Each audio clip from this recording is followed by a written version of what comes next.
नमस्कार मित्रांनो, माझं नाव सुशील पारवे. मी FIBM फर्स्ट इयर.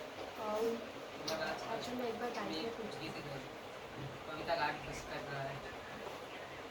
चला रे उठा रे शेतकरी दादा, काम करी दादा. भारत माता आमची आई, भारत माता आमची आई. सापाचा पडला विडका पायी, सापाचा पडला विडका पायी.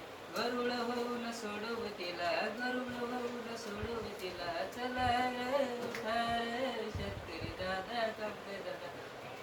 सिंहगडावर तानाजी गेला, सिंहगडावर तानाजी गेला. पावन खिंडीत बाजी पडला, पावन खिंडीत बाजी पडला. शिवरायांचा हुकूम पाळायचा, शिवरायांचा हुकूम पाळायचा. चला रे उठा रे शेतकरी दादा, काम करा. भारत माता आमची आई, भारत माता आमची आई. नमस्कार.